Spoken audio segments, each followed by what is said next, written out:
नमस्कार। देश प्रदेश की खबरों में आपका स्वागत है और मैं आपके साथ प्रिया बिस्ट। बुलेटिन की शुरुआत करते हैं इस वक्त की बड़ी खबर के साथ। इस वक्त की बड़ी खबर रायपुर से सामने आ रही है, जहां 1 नवंबर को प्रधानमंत्री नरेंद्र मोदी का रायपुर दौरा रहने वाला है। बड़ी खबर आपको बताई जा रही है, जहां तैयारियों में पुलिस प्रशासन जुटा हुआ है। प्रधानमंत्री के दौरे को लेकर तैयारियां चल रही हैं। एयरपोर्ट से लेकर कार्यक्रम स्थल पर सुरक्षा के कड़े इंतजाम किए गए हैं। एयरपोर्ट पर पुलिस कर्मियों की ड्यूटी लगाई गई है।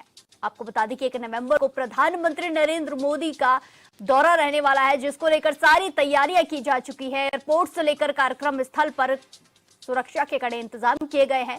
एयरपोर्ट पर पुलिस कर्मियों की ड्यूटी लगाई गई है। चप्पे चप्पे पर तैनाती की गई है। 1 नवंबर को प्रधानमंत्री नरेंद्र मोदी रायपुर जाने वाले हैं। रायपुर दौरा है, जिसको लेकर तैयारियों में पुलिस प्रशासन जुटा हुआ है। एयरपोर्ट से लेकर कार्यक्रम स्थल पर सुरक्षा के कड़े इंतजाम किए गए हैं। एयरपोर्ट पर पुलिस कर्मियों की ड्यूटी लगाई गई है। बड़ी खबर सामने आ रही है, जहां प्रधानमंत्री नरेंद्र मोदी 1 नवंबर को रायपुर जाने वाले हैं, रायपुर का दौरा करने वाले हैं। रायपुर पहुंचकर प्रधानमंत्री जनता को संबोधित करेंगे, जिसको लेकर सारी तैयारियां की जा चुकी है। एयरपोर्ट से लेकर कार्यक्रम स्थल तक सारी चीजों को ध्यान में रखकर किया जा रहा है।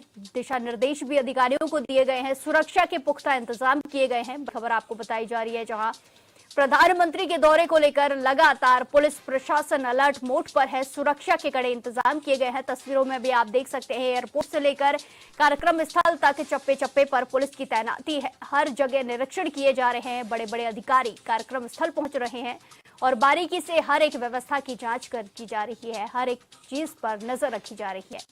आपको बता दें कि रायपुर प्रधानमंत्री नरेंद्र मोदी पहुंचने वाले हैं, जहां पहुंचकर वो जनता को संबोधित करेंगे, जिसको लेकर तैयारियां की जा चुकी हैं।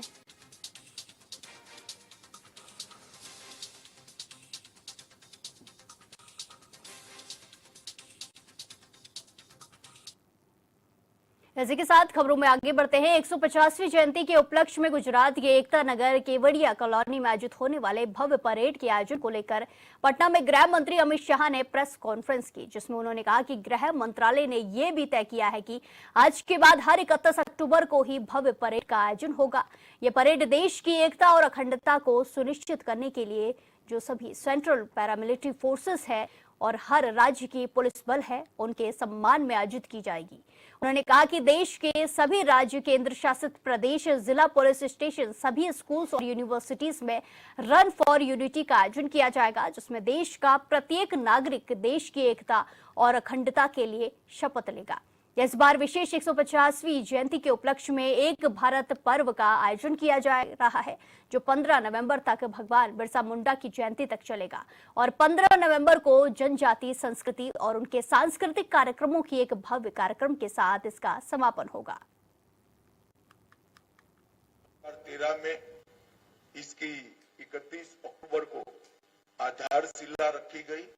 182 मीटर ऊंचा स्टैच्यू ऑफ लिबर्टी से भी ऊंचा ये स्टैच्यू यूनिटी 57 महीनों में पूरा किया गया और सरदार साहब किसानों को समर्पित था।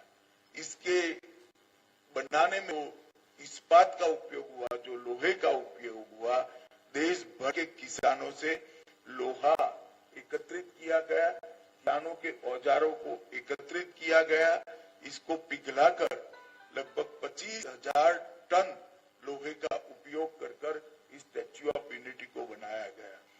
90,000 घन मीटर कंक्रीट और 1700 टन से अधिक कांसा का उपयोग कर एक अविस्मरणीय यूनिटी बनाया गया है और आज स्टैच्यू ऑफ यूनिटी सरदार साहब को श्रद्धांजलि देने का, इनके प्रति श्रद्धा व्यक्त करने का एक प्रमुख पर्यटन स्थल बन चुका है।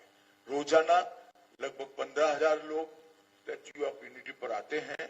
अब तक देश के 2 करोड़, देश और विदेश के 2.5 करोड़ लोगों ने स्टैच्यू ऑफ यूनिटी का विजिट किया है और एक प्रकार से भारत का एक इंजीनियरिंग मार्वेल के रूप में प्रस्तावित हुआ है। नरेंद्र मोदी जी ने इसके आसपास 14 प्रकार के अन्य पर्यटन आकर्षण खड़े कर पर्यटकों का एक प्रिय स्थल बनाया है।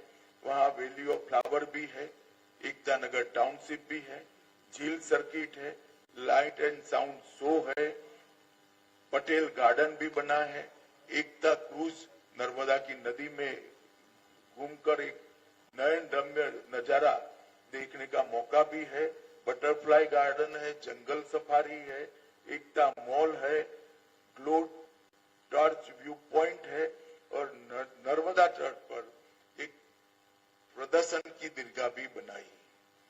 एकता नगर का जो कार्यक्रम हो रहा है, सापुतारा और विंध्याचल की पर्वतमालाओं के बीच में एकता नगर स्थित है। वहीं पर कल सुबह प्रधानमंत्री जी 7:55 को परेड की सलामी लेंगे। ये राष्ट्रीय परेड में केंद्रीय सशस्त्र पुलिस बल, कई राज्यों के पुलिस बल कौशल, अनुशासन और वीरता का प्रदर्शन करेंगे। इस वर्ष परेड के अंदर सीआरपीएफ के 5 शौर्य चक्र विजेता और बीएसएफ के 16 वीरता पदक विजेता भी शामिल होंगे।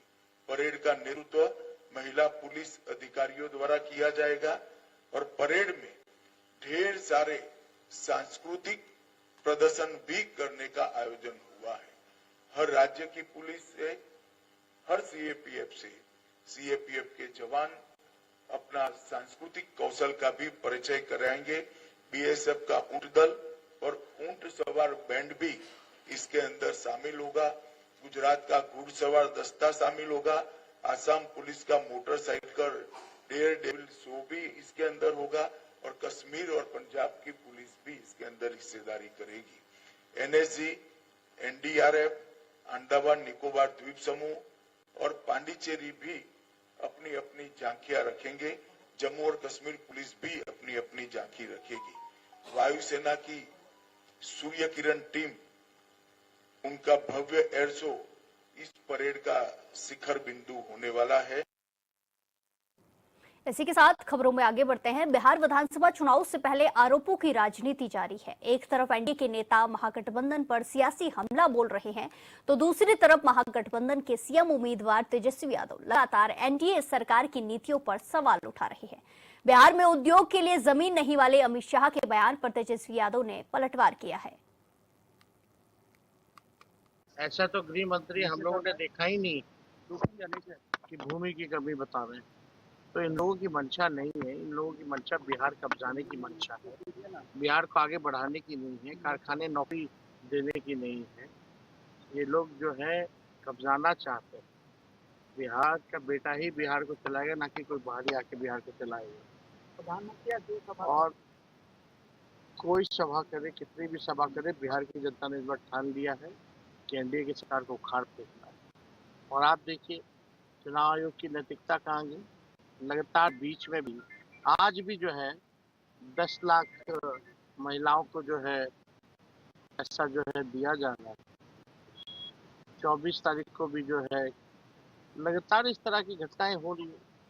तो कहाँ गया चुनाव आयोग का नैतिकता? आखिर 20 सालों में इन लोगों ने नहीं दिया, आज चुनाव के बीच में देना ऐसी कौन सी आती है आवश्यकता थी जो ये लोग इमरजेंसी थी जो ये लोग दे रहे? चुनाव के बाद भी दे सकते थे, लेकिन ये पूरी तरीके से रिश्वत के तौर पे जो है दिया जा रहा है।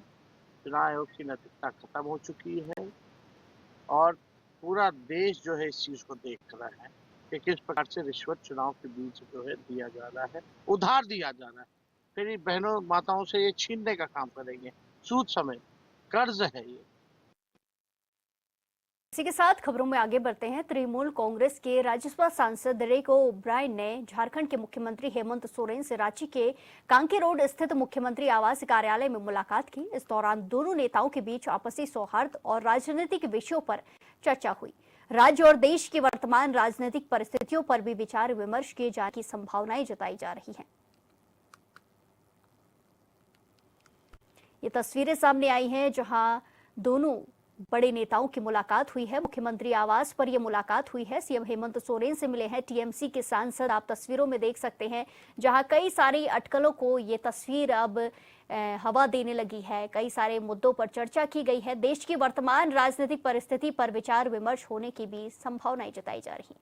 इसी के साथ खबरों में आगे बढ़ते हैं। साइक्लोन मोंथा को लेकर रांची रेलवे भी अलर्ट मोड पर आ गया है। इस संबंध में स्वयं रेल मंत्री अश्विनी वैष्णव ने साइक्लोन की समीक्षा की और संबंधित अधिकारियों को जरूरी निर्देश दिए हैं। वहीं मौसम वैज्ञानिक विभाग ने राज्य में भारी बारिश के साथ हवा की चेतावनी दी है। मौसम विज्ञान की तरफ से चेतावनी देखने को मिली है। रांची रेल मंडल ने ट्रेन के समय और स्थान में भी परिवर्तन कर दिया है। बस्तर में 51 माओवादी कैडरों ने हिंसा का मार्ग त्याग कर समाज की मुख्यधारा में लौटने का निर्णय लिया है। पूना मार्गेम पुनर्वास से पुनर्जीवन योजना के तहत मुख्यधारा में शामिल होने वाले इन कैडरों में 9 महिला और 42 पुरुष सदस्य शामिल हैं, जिन पर कुल 66 लाख रुपए का इनाम घोषित था। आत्मसमर्पण करने वालों में माओवादी संगठन की रीढ़ समझे जाने वाले पीएलजीए बटालियन के सदस्य, कंपनी सदस्य शामिल हैं।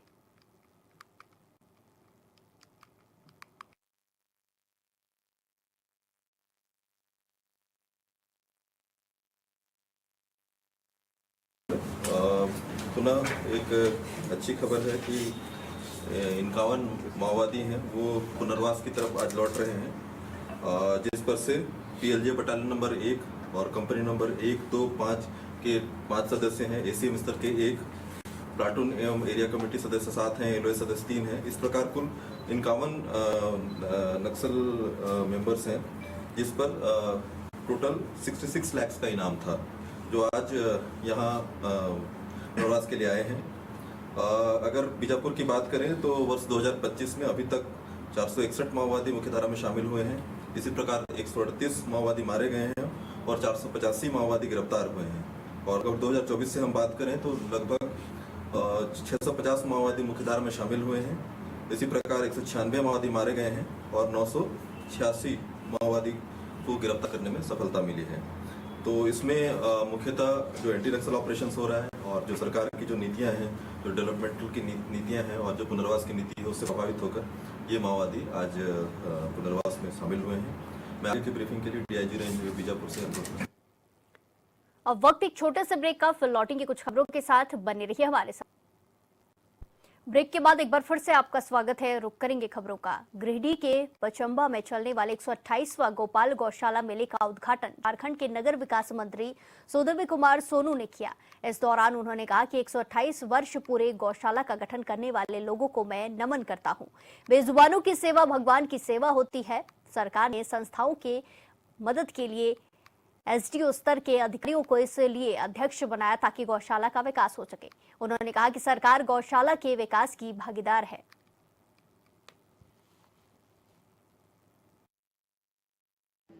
इस साल 128वां वार्षिक महोत्सव गौशाला का हम लोग मना रहे हैं और आज 6 बजे शाम को माननीय मंत्री सुधीर कुमार सोनू जी के द्वारा इस मेला का आज उद्घाटन हुआ और इसके बाद आज से ये सुचारू रूप से 6 तारीख तक लगातार चलेगी। और इस मेला में हम लोग आपके माध्यम से, आपके चैनल के माध्यम से गिरिडीह की जनता और गिरिडीह के आसपास की जनता जो भी गौशाला मेला को जानते हैं, मैं उनको आग्रह करना चाहता हूँ कि ये मेला भी आप लोगों का है। ये मेला सिर्फ गौशाला मेला, गौशाला कमेटी का नहीं है, ये आप लोगों का भी मेला है।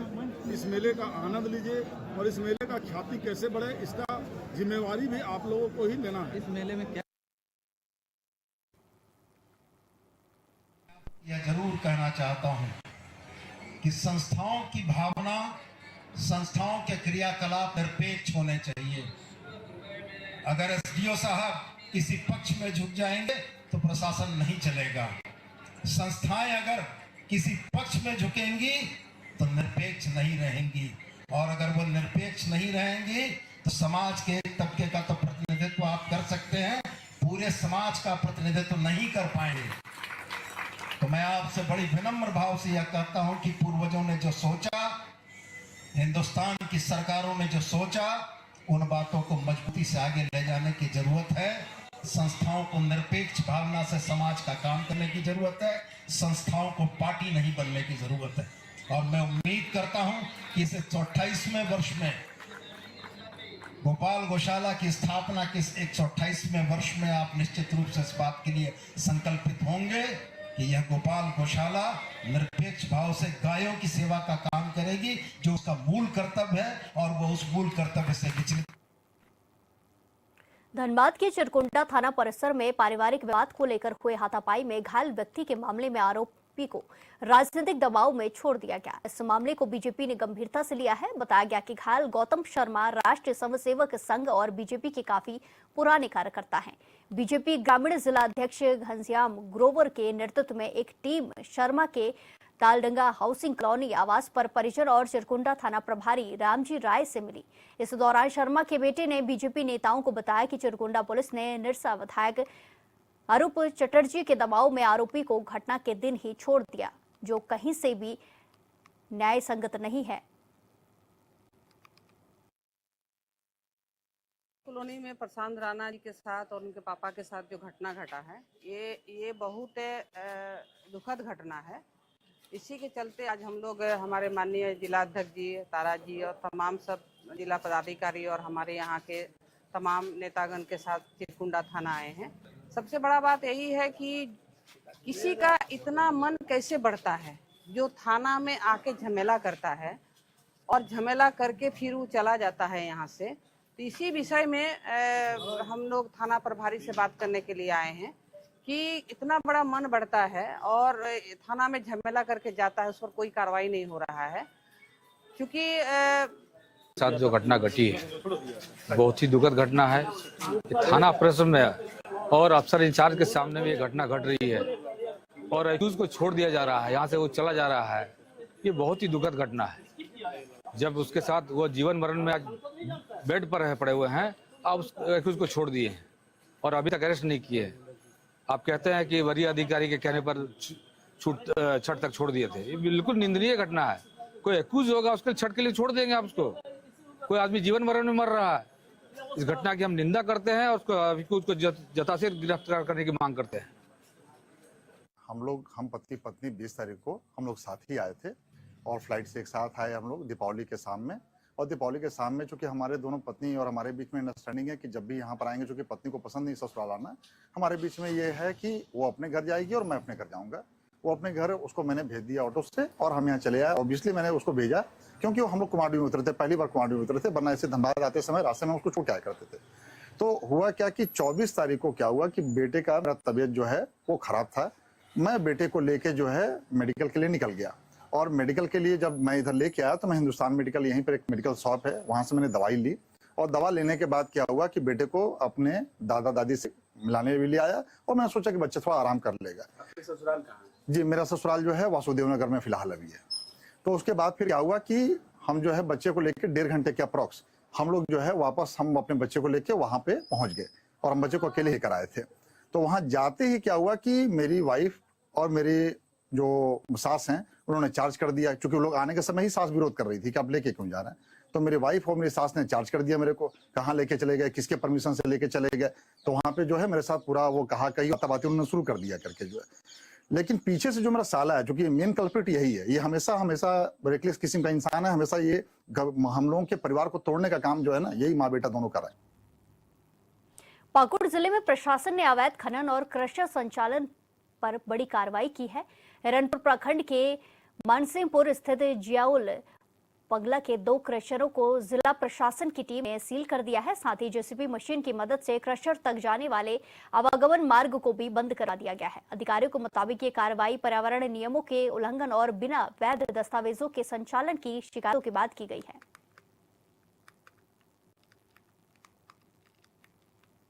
धनबाद के निरसा थाना क्षेत्र में national highway 19 Delhi Howrah road पर सड़क हादसा हुआ, जहां सड़क पार कर रही बाइक सवार महिला को तेज रफ्तार ट्रक ने जोरदार टक्कर मार दी। हादसे में महिला की मौके पर ही मौत हो गई। घटना की सूचना पर पहुंची पुलिस ने घटनास्थल का जायजा लिया और मामले की जांच में जुट गई है। स्थानीय लोगों ने बताया कि बाइक सवार महिला सड़क पार कर रही थी, तभी अचानक ट्रक ने उसे अपनी चपेट में ले लिया। एलपी गाड़ी पकड़ा है? गाड़ी पकड़ा है? गाड़ी नहीं पकड़ा सर, गाड़ी तो निकल गया, तो दूसरे से गाड़ी किसे पकड़ेंगे? तो क्या रोड पार कर रही थी क्या? रोड पकड़ती है, रोड क्रॉसिंग। तो मतलब गाड़ी स्पीड था क्या काफी? इसका गाड़ी मतलब स्पीड था, हम सोलो है, गाड़ी पार हो रहा था, हम पार हो गए। महिला किस गाड़ी से थी? महिला मोटरसाइकिल में, कौन गाड़ी से थे? आप भी साथ में थे क्या? आप ही चला रहे थे? रामगढ़ में प्रदूषण से ग्रस्त बीमार महिला की एम्बुलेंस नहीं मिलने के चलते मौत हो गई, जिससे आक्रोशित ग्रामीणों ने स्पंज प्लांट गेट के सामने मृतका का शव रखकर विरोध प्रदर्शन किया। इस दौरान उन्होंने आरोप लगाया है कि कंपनी की ओर से उनकी जमीन पर प्लांट स्थापित किया गया है, जिसके बदले उन्हें नौकरी, मुआवजा, बिजली, पानी, स्वास्थ्य के साथ एम्बुलेंस की सुविधा पर विपरीत परिस्थितियों में देने की बात कही गई थी, लेकिन आज तक हम लोगों के लिए सड़क तक नहीं बनी है, जिस वजह से पीड़ित महिला को 1 किलोमीटर दूर खड़ी 108 एम्बुलेंस तक ले जाने के दौरान उसकी मौत हो गई। केंद्र से हम लोग बोल रहे हैं, जब हम लोग को बोला गया था कि रामचंद्र टोंका सर बोले थे कि आप लोग को सब चीज का सुविधा, जब बीमार हो जाएगा तो आप लोग का भी व्यवस्था कर दिया जाएगा, सब चीज का व्यवस्था, मतलब आप लोग का दुख के समय में हम वहाँ मतलब कि हमेशा खड़ा रहेगा, आप लोग को हमेशा भाई बन खड़ा रहेगा। आज हम लोग को 3 मरीज पड़े हुए हैं, उनका तो जब लेके गए टाइम आता तब डिलीवरी शुरू से लेके लास्ट तक हम लोग को बोला गया था कि तुम लोग को घर बना दे रहे हैं, 22 मिल जमीन दे, उसमें आप लोग को लाइन, बिजली, पानी, बाथरूम, रोड सब दिया जाएगा। और अगर किसी तरह से कोई हरकत होगा या कोई दिक्कत होगा तो हम लोग एनी टाइम आप लोग को साथ में खड़ा रहेंगे और काम भी देंगे। और घर को जेंट्स लोग और कभी भी किसी तरह से कोई भी परेशानी हो तो बेझिझक आपको हम लोग आके बोलो, हम खड़ा रहेंगे, बोला है। लेकिन अभी तक ऐसा कुछ नहीं हुआ है। और गर्दा प्रदूषण से अभी जो लेडीज पिंकी देवी जिसका डेथ हुआ है, उसका गला में मतलब जुकाम, मतलब यहाँ घाव हो गया था और कुछ हो गया था, वो पानी भी नहीं पी पा रही थी, आवाज़ भी उसका दब गया था, आवाज़ मतलब बोल नहीं पा रही थी, जैसे कि कोकी बन गई थी और यहाँ फूल गया था, मतलब पानी या कुछ खाने पीने। रीजन क्यों फूल गया? मतलब वही गर्दा प्रदूषण उसका हो गया है, गला में खराश हो गया, मतलब नीनास भी उसका प्रॉब्लम हो रहा था सांस लेने में। इसी के साथ खबरों में आगे बढ़ते हैं। गिरिडीह में सिख धर्म के संस्थापक धर्म गुरु नानक देव के 556वें प्रकाश पर्व पर सिख पथ फेरी निकाली, जहां प्रभात फेरी में शामिल संगतों पर पुष्प वर्षा से स्वागत किया। फेरी में पूरे रास्ते भर सिख परिवार के संगतों ने धर्म गुरु नानक और कौन जाने गुण सदगुरु तेरे गुरबानी कीर्तनों को गाया, जिससे माहौल भगमय हो गया।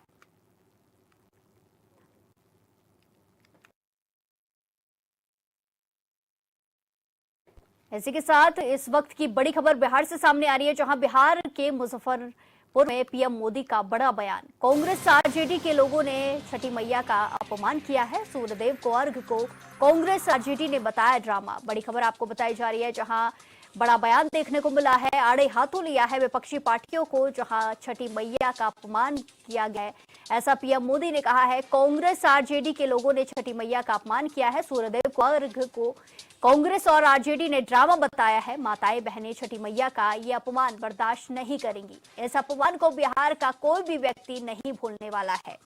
बड़ी खबर आपको बताई जा रही है। पीएम मोदी का बड़ा बयान देखने को मिला है, जहां पीएम मोदी ने आरजेडी और कांग्रेस को आड़े हाथों लिया है और छठी मैया के अपमान को लेकर उन पर तंज कसा है। इस अपमान को बिहार का कोई भी व्यक्ति नहीं भूलेगा। पीएम मोदी का बयान सामने आया है। माताएं बहनें छठी मैया का ये अपमान बर्दाश्त नहीं करेंगी। पीएम मोदी ने ये सारा बयान कहते हुए आरजेडी और कांग्रेस को आड़े हाथों लिया है। छठी मैया के अपमान पर उनका बयान देखने को मिला है। बिहार के मुजफ्फरपुर में पीएम मोदी संबोधन के दौरान आरजेडी और कांग्रेस पर बरसते नजर आए। आरजेडी और कांग्रेस के बयान पर उन्होंने हमला बोला है। कांग्रेस के लिए कि आप मुझे बताइए, क्या कोई कभी चुनाव में वोट पाने के लिए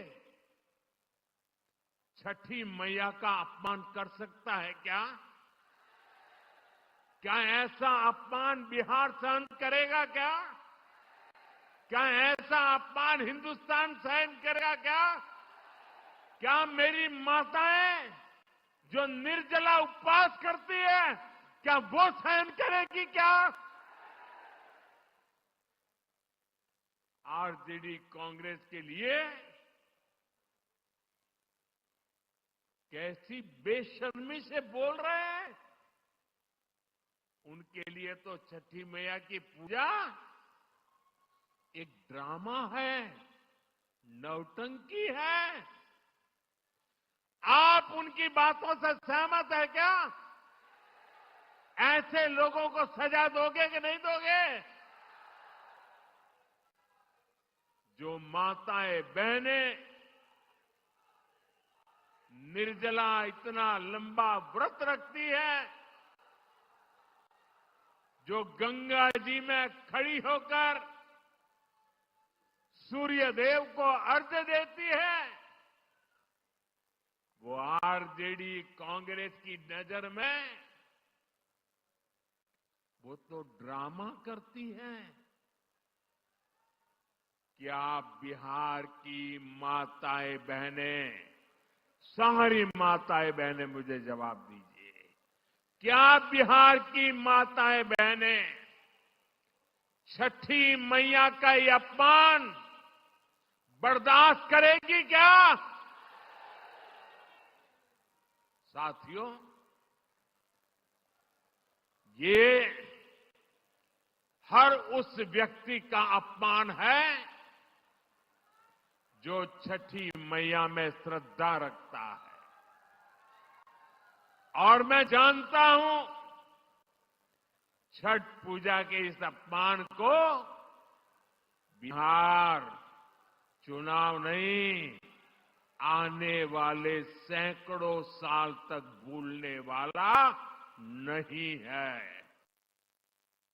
इस बुलेटिन में फिलहाल के लिए इतना ही। बाकी तमाम खबरों के लिए देखते रहिए HNN 24x7। नमस्कार।